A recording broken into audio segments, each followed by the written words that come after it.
ওকে প্রিয় শিক্ষার্থী, আজকে তোমাদের মাঝে আমি একটা নতুন ট্রিক্স নিয়ে এসেছি। সেটা হচ্ছে প্রপার নাউন ও কমন নাউন। আমরা অনেকেই পরীক্ষায় প্রপার নাউন এবং কমন নাউনটা সঠিকভাবে চিনতে পারি না বা প্রপার থেকে কমন নাউন করতে পারি না। আজকে এই ক্লাস করলে তোমরা প্রপার নাউন এবং কমন নাউন আইডেন্টিফাই করতে পারবে এবং প্রপার নাউন থেকে কমন নাউন বা কমন নাউন থেকে প্রপার নাউন সহজেই লিখতে পারবে।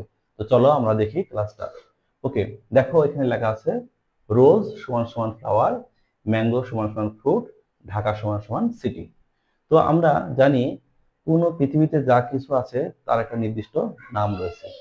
তো ওই নির্দিষ্ট একটা নাম, ওই নামটা হচ্ছে আমাদের প্রপার নাউন।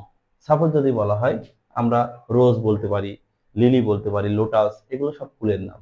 তাহলে কোনো কিছুর সাধারণ নাম, যে নাম ধরে আমরা তাকে চিনি, সেটাকে আমরা বলা হয় প্রপার নাউন।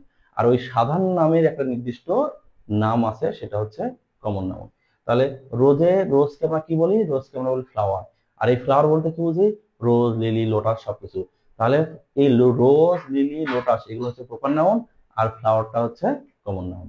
আবার খেয়াল করে দেখো mango, mango, jackfruit, guava, Apple, এগুলো এক একটা কিসের নাম? ফলের নাম। এই এক একটা যে নাম, এই নামটা হচ্ছে প্রপার নাউন, আর এগুলোকে একত্রে বলা হয়েছে ফ্রুটস। এই ফ্রুটসটা হচ্ছে কমন নাউন। আবার দেখো ঢাকা, রাজশাহী, খুলনা, বরিশাল, সিলেট, এগুলো কিসের নাম? এগুলো একটা শহরের নাম। তাহলে এই শহরের নাম এক একটা শহরের নামকে বলা হয় প্রপার নাউন, আর একত্রে যখন আমরা বলবো সিটি, সেটা হচ্ছে কমন নাউন। ঠিক এরকম বাংলাদেশ, নেপাল, ভুটান, পাকিস্তান, ইন্ডিয়া, এগুলো এক একটা কিসের নাম? দেশের নাম। তাহলে দেশের ইংলিশ কি? কান্ট্রি। তাহলে কান্ট্রিটা হচ্ছে কমন নাউন, আর এই যে ঢাকা, পাকিস্তান, ইন্ডিয়া, এগুলো হচ্ছে প্রপার নাউন। তো তোমরা প্রপার নাউন কমন নাউন বুঝতে পারছো?